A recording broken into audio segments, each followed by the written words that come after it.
Funding for This Is Nashville comes from you, our listeners, and Alliance Bernstein. Since 2019, employees have impacted our community by giving more than 5,000 hours of volunteerism in Middle Tennessee.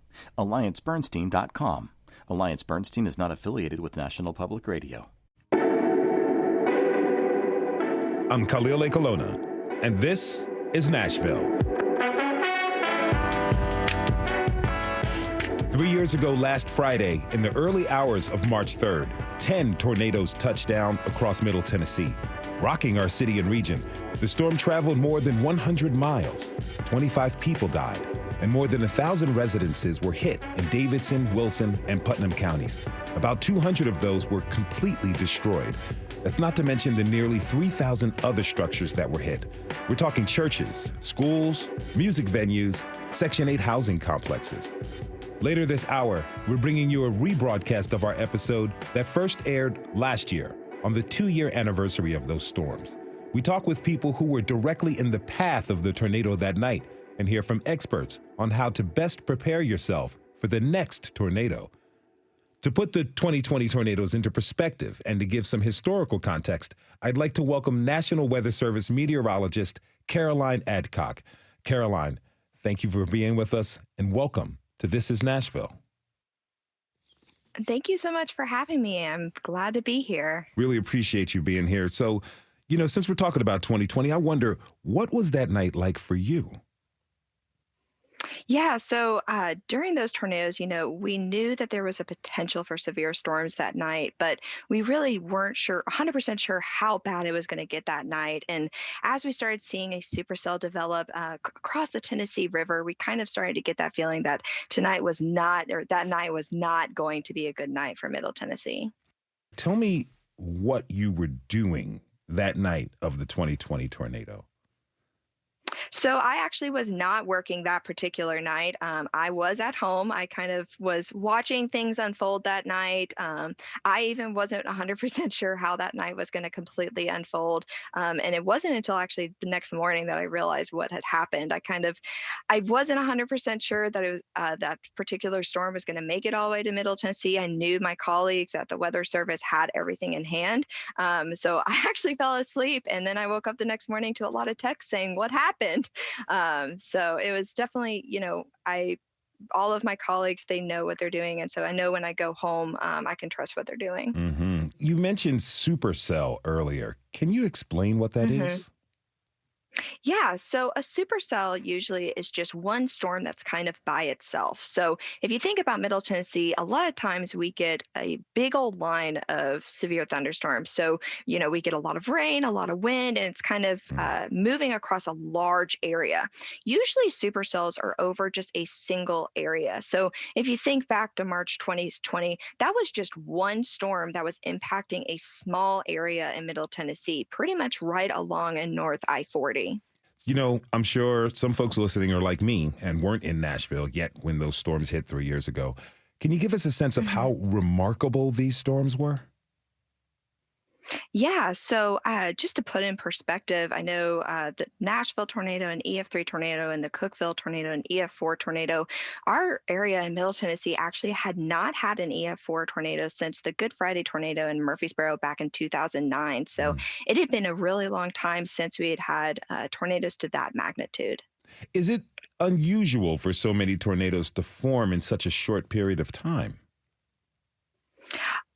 I would say it's not completely uncommon for that to happen. I know in December of 2021, we actually, I believe, had 16 tornadoes across our area in a pretty small window. So unfortunately, in Middle Tennessee, that actually happens pretty frequently. Other areas in the U.S., it's not as common, but in Tennessee, that does seem to happen a lot. Well, tell me, what lessons did you and your colleagues take away from the 2020 tornadoes?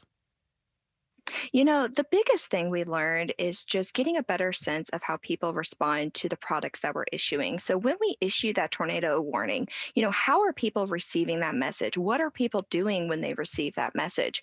Is there a way that we could tell people about tornadoes differently that would have them seek protective action or go to that lowest level in their home and things like that. So we got a really good understanding that night of, people receiving the alerts on their phones and people receiving the alerts on their weather radios, and just using that information so that we can make sure people are prepared for the next time we get tornadoes. So how many tornadoes do we see here in Middle Tennessee in an average year? In an average year, it does vary year to year. I believe from about the mid 2000s till now, we see about 17 tornadoes a year. 2020 definitely was a higher year, but even the following year in 2021, we did see more tornadoes. So every year it's different. I know this past year in 2022, we only had one tornado. So the average is around 17, but it does vary from year to year. Okay, so are we just getting a lot better at spotting them? That's a really interesting question. Yes, we do have better technology. That's definitely something that plays a role. And also, there's more people. I mean, if you think of Nashville in 1950 Nashville looks a lot different than 2023 Nashville. Okay, so what about the last 2 years, 2021 and 2022? What do we have? Yeah, so pretty much 2021 and 2022 were complete opposites of one another. So in 2021, Middle Tennessee actually saw 46 tornadoes, whereas in 2022, we only saw one. Wow, that's wild. An average of 23 and a half tornadoes per year, but 46 one year and only one the next? Yeah, that's it's difficult to predict each year to year. I know there's overall trends we can look at of just thinking, maybe this year might be more active, but they're just trends. It doesn't necessarily mean that year's going to 100% be more active. Okay, going back to the history question, have there been any historical trends with tornadoes in Middle Tennessee? So over time, I would say in the past 30 years, we've seen more tornadoes across Middle Tennessee, but I want to put a big asterisk next to that because while we've seen more tornadoes, that's not saying that there's actually been more tornadoes. We have way better technology these days than we used to have. And also there's way more people in Middle Tennessee. So while we have seen this trend of more tornadoes, it could be simply related to having better technology to identify tornadoes and also more people that can be impacted by them. Okay, so I have to ask you this. What about climate change? How does that factor into tornado formation? Yeah, so when it comes to climate in general is looking over a long-term trend. So in order to say like one tornado happened because of climate change, we can't say that. But what we do know with climate change is that we are seeing more extreme weather events across the US. And so it could be related to that. That makes sense. Well, are we in any kind of weather cycle right now that might, emphasis on might, make tornadoes more or less likely this year? Yeah, so whenever some of our large scale patterns that we look at, one of the biggest ones we look at is something called El Nino and La Nina. And it has to do with sea surface temperatures across the equator off of South America. You might be thinking, what are sea surface temperatures in South America going to do for Middle Tennessee's weather? But it actually has an influence on the weather patterns we see across our area. So typically for Middle Tennessee, when we have a La Nina pattern, which is actually what we're in right now, we typically see a wetter and warmer season. So we'll usually have an earlier and more active severe weather season. Whereas when we're in an El Nino, we're typically drier and we usually don't have as active of a severe weather season. All right. All of this has me thinking tornadoes are hard to make sense of. What makes them so hard to predict? When it comes to forecasting tornadoes, we need a lot of variables to come together. We need moisture. We need something called instability, so how fast the air is moving aloft and different things like that. Usually we need a cold front and different things like that. But the really interesting thing with tornadoes is we need all of these variables to come together pretty much perfectly. So even if there's one little thing off, a tornado might not happen. So being able to identify where these areas are, that's when we tell you guys, be prepared. We might see a tornado today, but we need all those factors to come together in order to get a tornado. Question. All right. So you and your colleagues, you all study these tornadoes and these weather patterns. What type of preparation measures do you all take? Yeah, so a lot of people don't realize, but we actually do have a storm shelter in our office. If there's ever a tornado that's impacting our office, we can pass our operations to another National Weather Service and we will seek shelter ourselves. So we always we make sure that our family and friends are aware, cleaning out the closet at our house, making sure that wherever our storm shelter is in our own homes with our families, that we're able to take those protective actions. And we do take those protective actions ourselves at our office. You know, like I said, I've only been in town for maybe a year and a half, and I didn't really come to town knowing much about the tornadoes. What advice do you have for anyone who's thinking about visiting during this time or moving to Nashville now?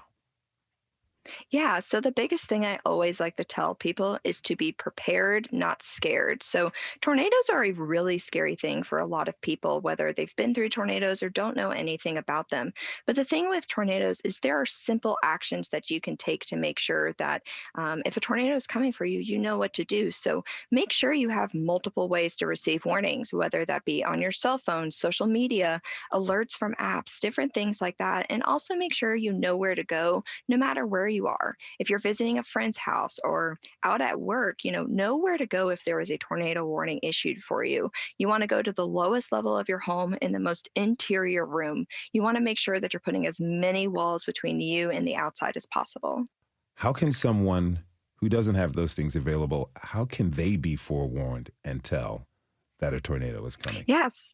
So another great resource is a NOAA weather radio. So you can find these pretty much at any grocery store or anything like that. And they're actually programmed to receive alerts directly from our office.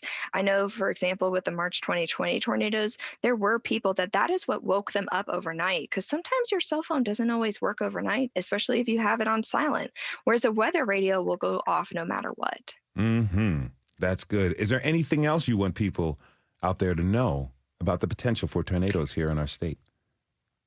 Yeah, I really want to emphasize the being prepared and not being scared about it. If you're ever concerned about anything, our office has social media, local meteorologist has social media. There's also phone lines that you can call and different things like that. So just make sure you have an action plan whenever severe weather is possible. Be prepared and not scared. That's my new mantra.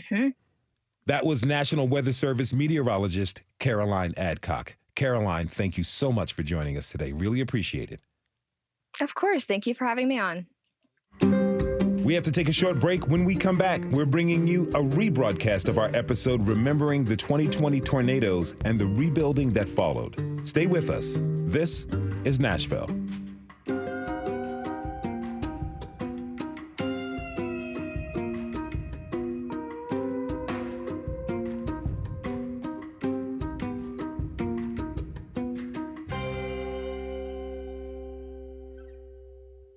Funding for This is Nashville comes from you, our listeners, and Music City Prep Clinic, Nashville-based provider for PrEP and offering comprehensive sexual health services in an environment designed to be safe, professional, and shame-free. Learn more at musiccityprep.org. It's reopening day at Asphalt Beach Skate Shop in East Nashville. Feeling better down at the toes? Nicole Ship, a.k.a. Gizmo, is getting custom fitted for skates. She's a roller derby athlete who's come all the way from Marietta, Georgia for this. There is a break-in period, so they'll loosen up over time. After the 2020 tornado all but leveled this small shop on Woodland Street, owner Steve Larios wasn't sure they'd be able to recover. It took everything down right to the slab. But they did. I'm so excited. I was really fortunate in that the insurance came through quickly. They sent their catastrophic team up, the guys that went to the Katrina and stuff, and he goes, "We're just going to put you down as totaled." It's a lot easier being totaled than being partially damaged, because some of the buildings that got partially damaged took them forever to settle out with the insurance because they were arguing how damaged were they. That was Steve Larios, owner of the Asphalt Beach Skate Shop. This hour, we're bringing you a rebroadcast of our episode from March 2022, reflecting on the tornadoes that tore through our city and region 3 years ago last Friday, and rounding up resources to help you prepare for the next one.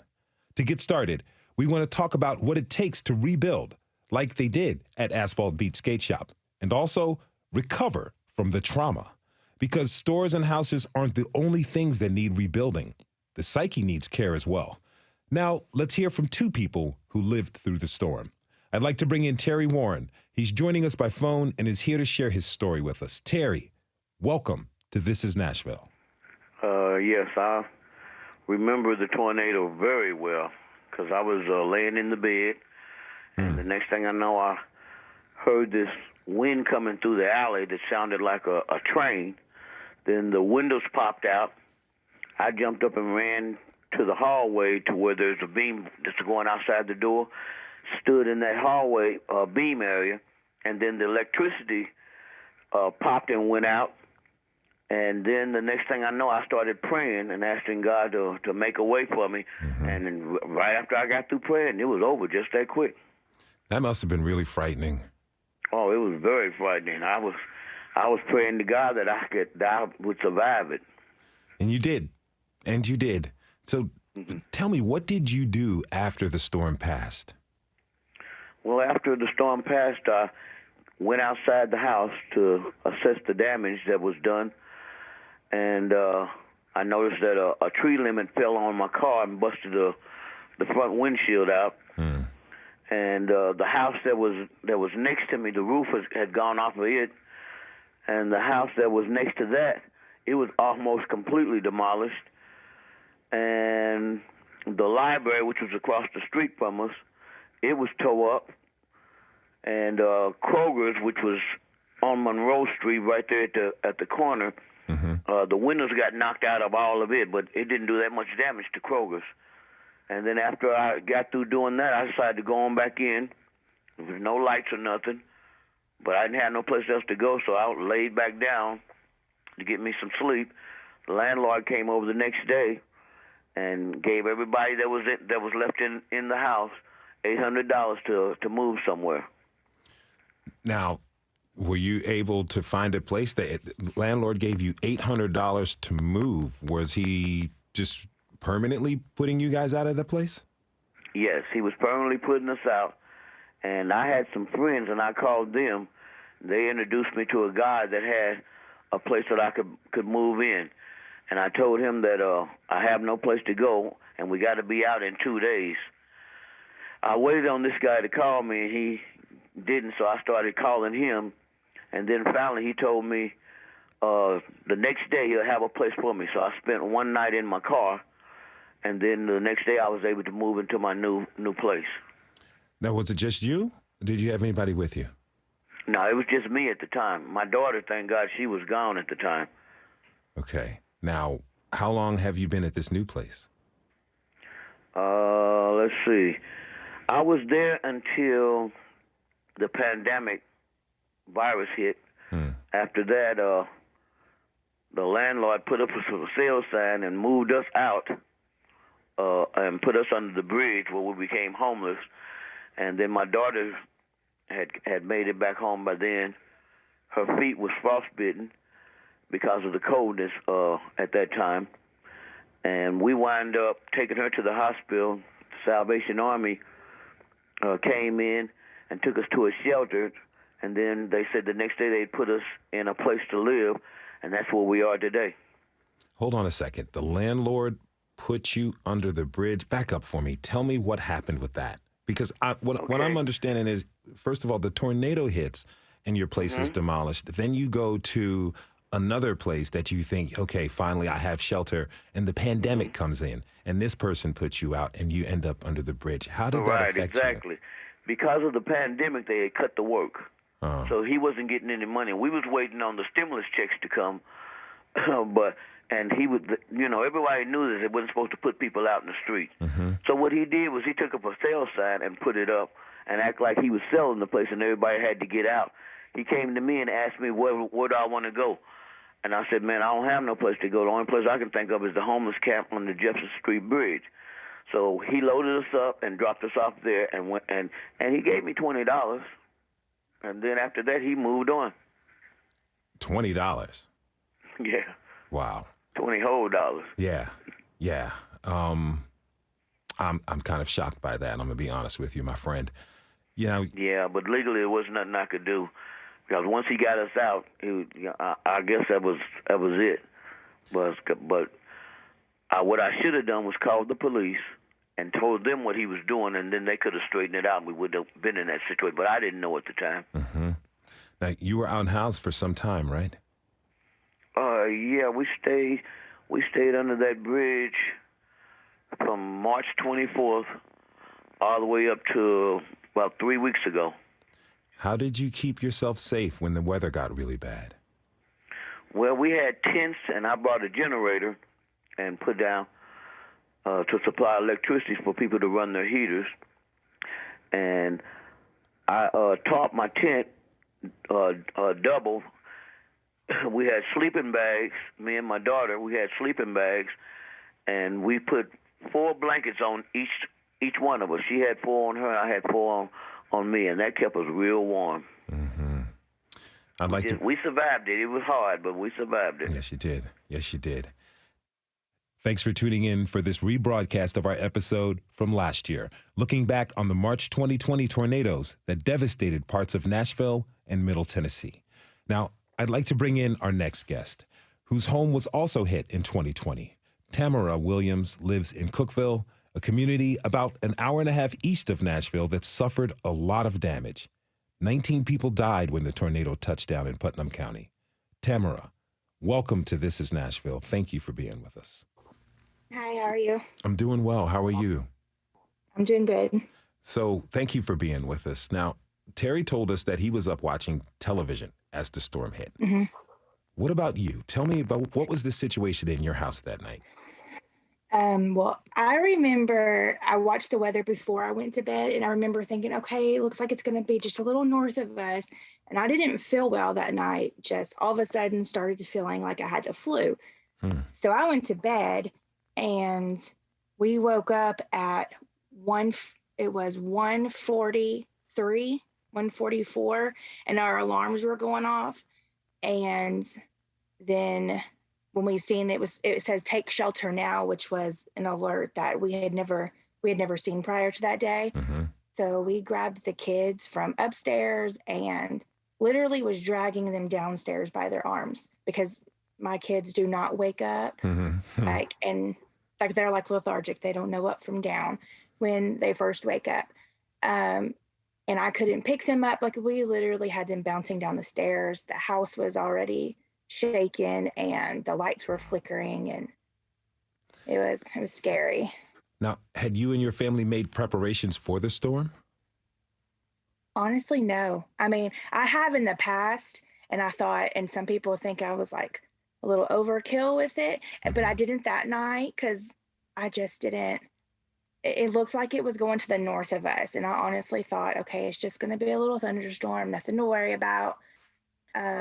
But hindsight, had I listened, like I all of a sudden felt like there were signs that maybe I should have picked up on. Like I felt sick, I felt fine, and then all of a sudden I felt like I had the flu. Mm-hmm. And then my dogs were in the garage that night in their kennels, and they whined all night long, and that's not typically, their behavior. Yeah. And I was just like, shut up, quit, go to sleep. But I felt like, they knew something too, that, like they could just feel it, I guess.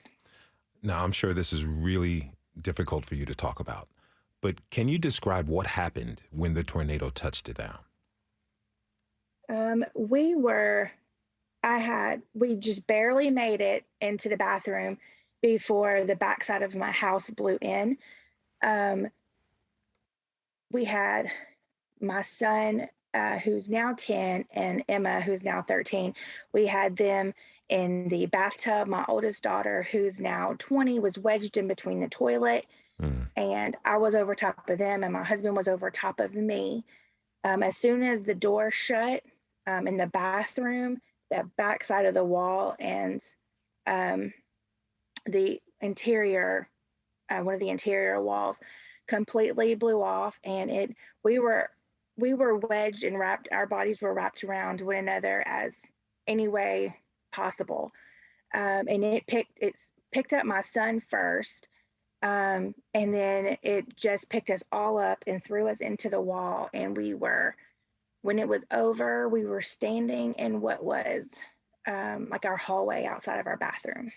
Wow, that's Of horrifying. the interior bathroom. You had to hold on to each other to remain anchored. Yes. Wow. Because if one person was going, we were all going. We were not letting go. Mm-hmm. So after the December tornadoes last year, we spoke with Chrissy Hurley from the National Weather Service of Nashville. She'll be joining us later on in the show. Now, that part of her job was going out and actually walking the path of a tornado after the fact to survey the damage. She told me she will always be remembering visiting Cookeville after the EF4 tornado hit in March 2020. It was so raw and, so fresh. There were hundreds, probably thousands of volunteers out there helping one another and comforting, and the hugs and the tears. And I think that is just one memory that I'm always going to take with me, despite the death and destruction that, occurred in that community, just to see everybody come together and the volunteers helping everybody out, that will stick with me through my entire career. Tamara, hearing that, do you feel like it's an accurate portrayal of your community in Cookeville? I do, yes. We met people that we did not know prior to the tornado, probably most likely wouldn't have crossed paths any other way, they will be lifelong friends. Now, you've been working on rebuilding your house ever since March 2020.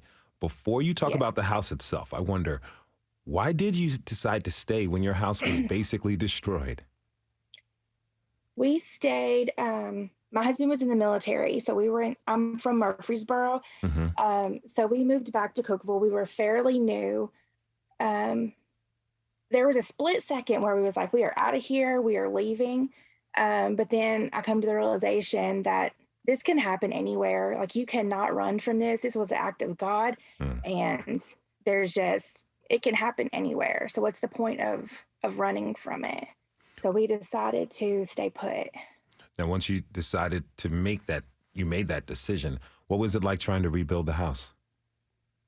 It's still a work in progress. We did things a lot differently than most did in this area. Our walls are concrete, and then with steel studs on the back of the walls, but the interior walls are wood. We did things a little different just for comfort measures and safety, peace of mind should something ever, happen again like this. So I want to ask this question to both of you. When you hear news about coming severe weather, a new event coming, where are your emotions? Like, how do you react to that type of news? Terry, you go first.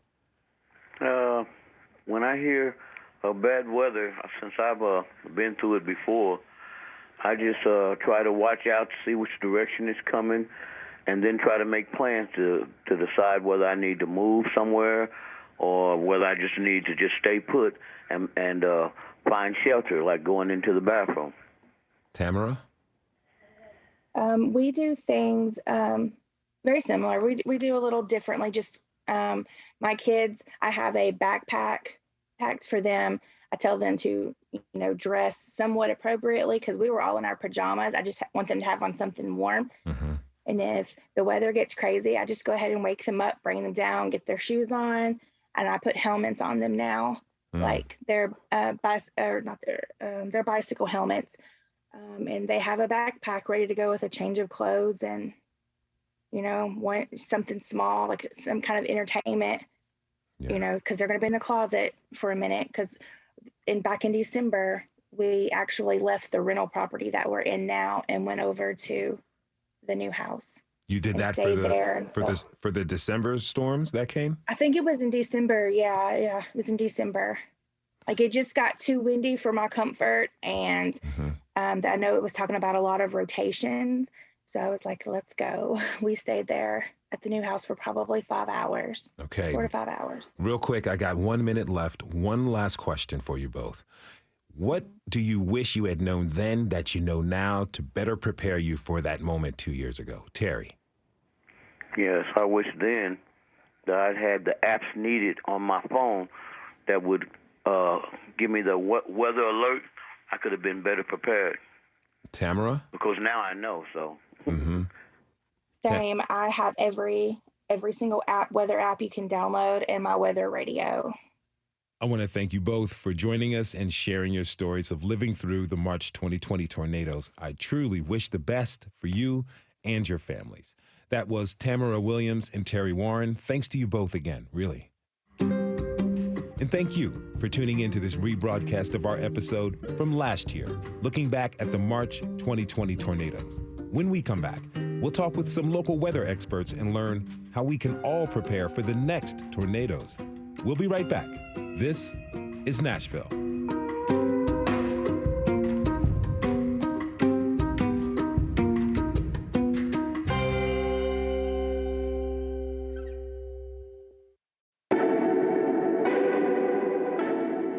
I'm Khalil Ekolona, and this is Nashville. Today, we're bringing you a rebroadcast of our episode from last year, looking back at the March 2020 tornadoes that devastated parts of our city and region. We were just hearing how traumatizing it can be to live through a tornado and how challenging it can be to rebuild or relocate. Now, let's take a look ahead. We want to learn how to best prepare for the next tornado. To help us do that, we've rounded up a panel of local weather experts. Our first guest is Leland Statham. He's the senior meteorologist at News Channel 5, and I'm sure a familiar voice to many Nashvillians. Leland, thank you so much for being here, and welcome to This is Nashville. Thank you. Great to be with you today. It's great to have you with us. So it's getting warmer, feeling nice out there. We're about to head into the severe weather season, but we sort of just left the other severe weather season. Is that right?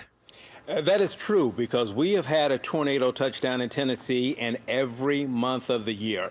And so spring, March, April, May, that's our traditional severe weather season. Mm-hmm. But there's also that secondary season, and that's late October into November. And usually it's the reverse of spring. In spring, it's the colder air is trying to hang on as warmer air is moving in. In the fall, you've got the warmer air trying to hang on as the colder air is moving in. And sometimes those clash of the air masses can result in the severe weather or in the tornado. Okay.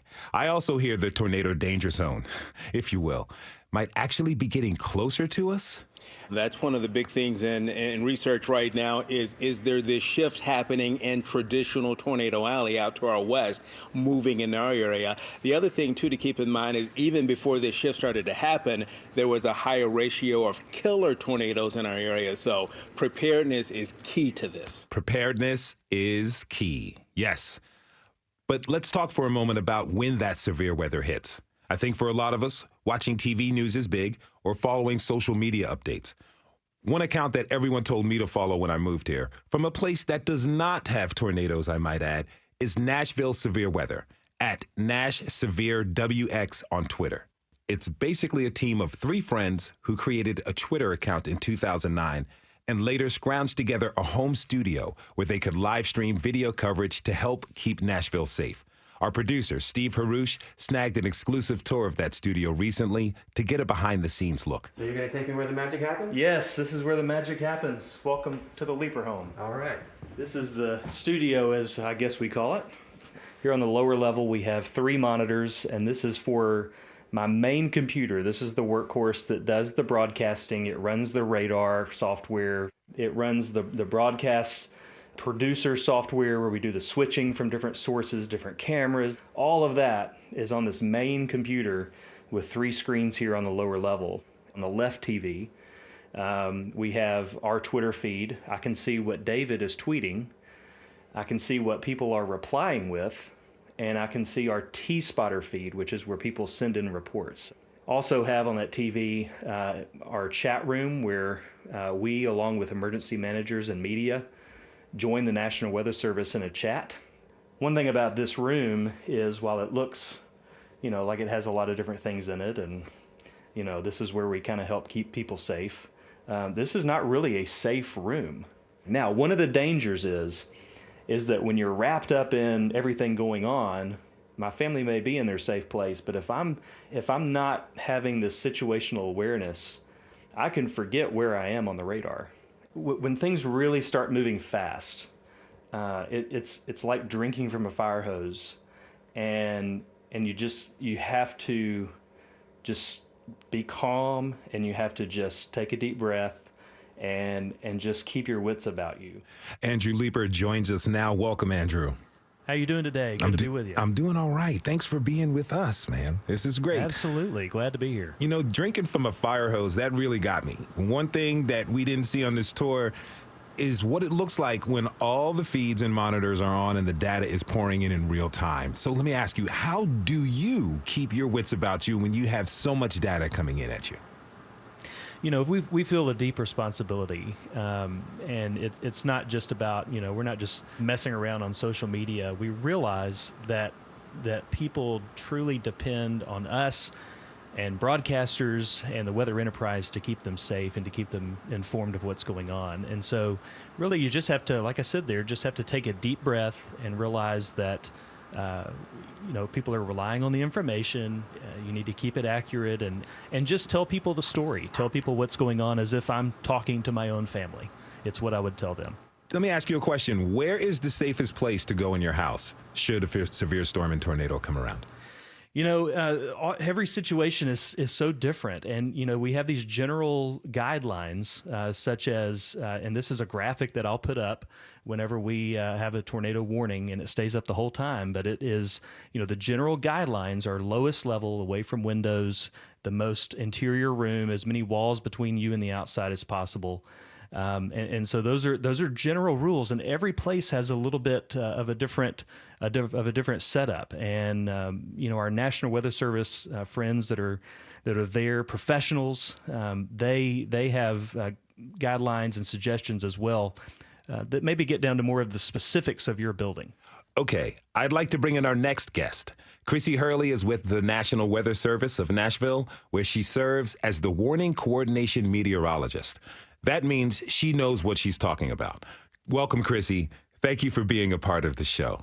Well, thank you for having me. So one question that comes up a lot is, what is the difference between a tornado watch and a tornado warning? The best way that I can describe it, and the easiest way I describe it to my family, is think about when you're making tacos, right? Mm-hmm. A taco watch. You put all of the ingredients out on your counter. You're about to prepare some good taco dinner, right? So that's a taco watch. Same kind of thing in the atmosphere. All of the tornado ingredients are there, ready to come together. But when you start making that taco and it's about to go into your mouth, mm-hmm. that's when I'm going to issue a taco warning, right? Okay, I got this. You know what? For lunch, I'm about to have a taco warning because I got tacos for lunch. But let's not get ahead of ourselves, okay? If you're just joining us, we're talking about how to stay safe when tornadoes hit. Our guests are Leland Statham from News Channel 5, Andrew Leeper of Nashville Severe Weather, and Chrissy Hurley from the National Weather Service. So I've got a question for you, Andrew. You know, we want to know, like, when is the right time to head to our safe spaces? Sure. So there are a couple of things you can do. Typically what we would say is that ahead of a warning being issued, if you are not in a safe place or not near a safe place, ahead of a warning being issued, you want to have a plan to get to that safe place quickly so that when a warning is issued, you can get to that place very, very quickly. All right, so let's say maybe the day of a severe weather event, you want to go ahead and and have your plan kind of in your back pocket to where you're going to go when a warning is issued. And it may be at your work, it might be where you're shopping, it might be at your home. And so that way, whenever a warning is issued, within a matter of seconds or minutes, and not many minutes, mm-hmm. you can get to that safe place. And so it's not something that you want to think about as soon as the warning is issued, okay, where am I going to go?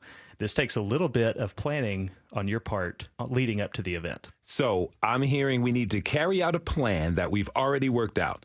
It is not a time to improvise. That's right. So what about storm shelters? Are they worth the expense? It depends on your structure. I mean, there's not a cut and dry answer for every structure and every tornado and every severe event. So if a safe room in your home makes you feel safe, then that is something that might be worth the expense for you. Mm-hmm. If you have a place that is pretty strongly built, and a home that is strongly built, and you have a place that is where you can go that has many walls between you and the outside, as many walls as possible, and you feel safe in that room, then maybe you don't need to invest in a storm shelter. It's all what makes you feel safe in your structure, in your situation where you are. And every place is different. Okay. I got a question about basements. Are basements just watery graves? I mean, what's the deal with that? We've heard different things here at WPLN News. So what's the deal? There certainly have been situations where people have been in a shelter and water has come up quickly. Maybe you're in a flood-prone area.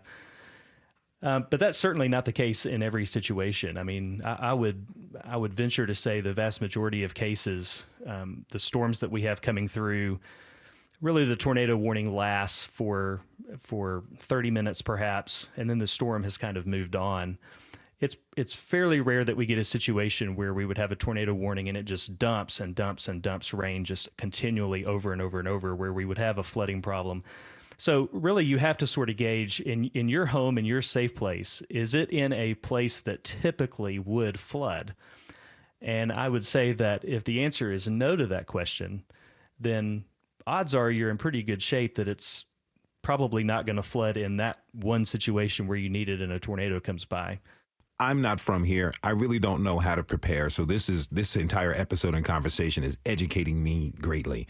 But we have Jordy Lane from Nashville talking about their preparation and their kit. As an Aussie, I didn't know any better until 2020 when I looked out the window and saw a portion of someone's roof flying over our house. So we ran into the closest closet. But now we have a tornado go bag with everything from headlamps, portable chargers, weather radios, dog treats, helmets. So we just try and calmly set ourselves up in there with our dog Tassie and extra mattress ready to drop over us. Okay, so let's talk tornado kit and essentials. Chrissy, what are some of the essentials that we each should have in our tornado kits? I think, the biggest thing is things that could help you immediately if your house, work, school gets hit by a tornado.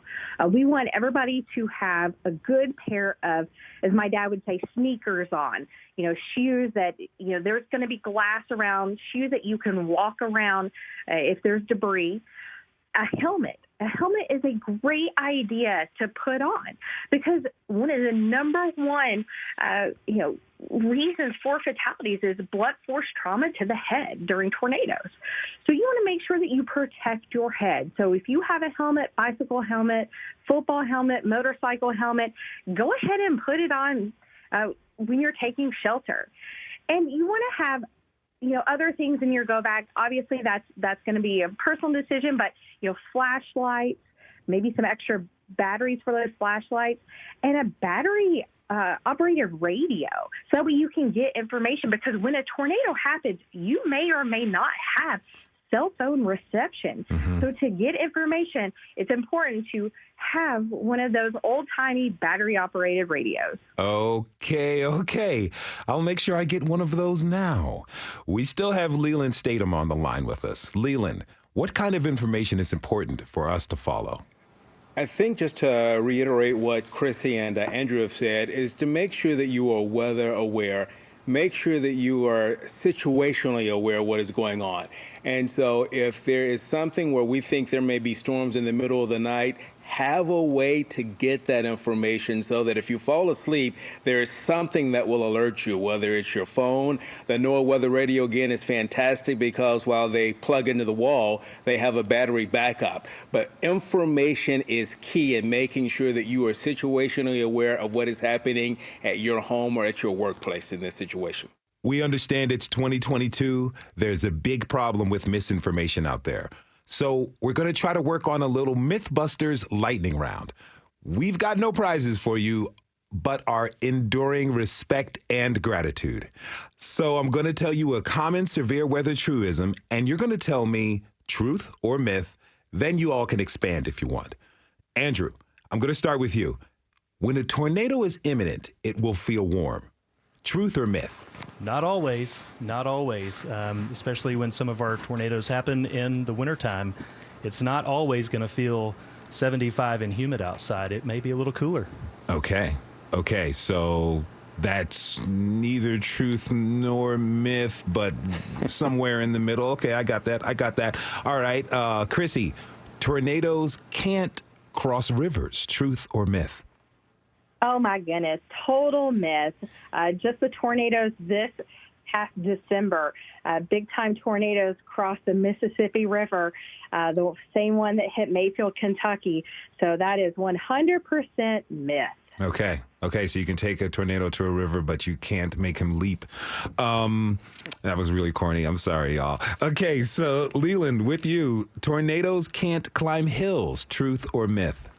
That is definitely a myth. People in East Tennessee used to think that they were protected because they were in East Tennessee mountains, but no. Tornadoes can climb hills and up mountains as well. Okay, back around to you, Andrew. An approaching tornado will sound like a train. I didn't know this. Is that true? You know, we've heard various sounds. Some of them say a freight train. Some of them say a jetliner. But you know, the strongest tornadoes may sound like that, but not all of them are going to be loud. And you definitely don't want to wait to hear the sound before you take cover. That's not the idea. We don't want that. We want you to go ahead and take cover before you hear any sound at all. And then have debates on what it sounded like after the storm has passed. That's right. I'm with it. Chrissy, Tennessee ranks as one of the deadliest states for tornadoes. Truth or myth? That is truth. Tennessee ranks number 3 in tornado fatalities. And a lot has to do with the fact that 46% of our tornadoes occur at night in the dark when people are sleeping or you can't see them. And so that is why it's so important to make sure you prepare. Okay. And Leland, tornadoes are like lightning. They never strike the same place twice. Truth or myth? That is incorrect. We've had some that have hit a couple of places just within a couple of blocks of each other, so definitely a myth. Okay, and Andrew, final one for you, my friend. East Nashville, where I live, I hope this is a myth, is a midi tornado alley.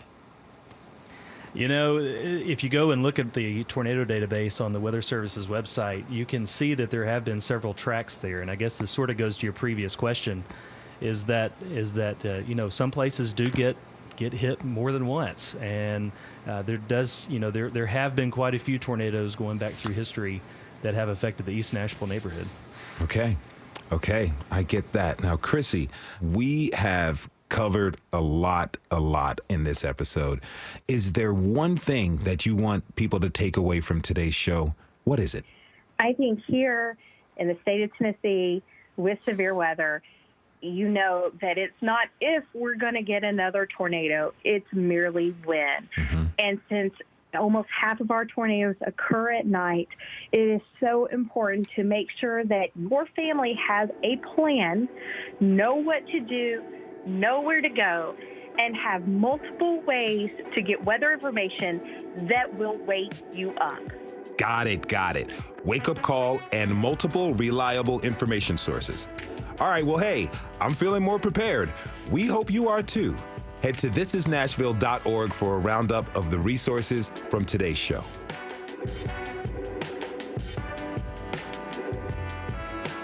Thanks for tuning in for this rebroadcast of our episode from last year, all about the March 2020 tornadoes and how to prepare for when, not if, the next one touches down. We'll be back tomorrow with a brand new show for you about the meaning of woke. Looking forward to that. This is Nashville is a production of WPLN News and Nashville Public Radio. Listen back at thisisnashville.org or wherever you get your podcasts. Our producers are Steve Haruch, Rose Gilbert, and Magnolia McKay. Our digital lead is Anna Gallegos Cannon. Michaela Elias is our technical director. Our executive producer is Andrea Tuttle. The masterminds behind our theme music are Laurent and Namir Blade. The conversation doesn't end here. Tweet us at This Is Nashville. Find us on Instagram and tell us what you want from our show by filling out our quick survey online. This is Nashville. I'm Khalil Ekolona. We'll see you tomorrow, everybody, and be good to each other.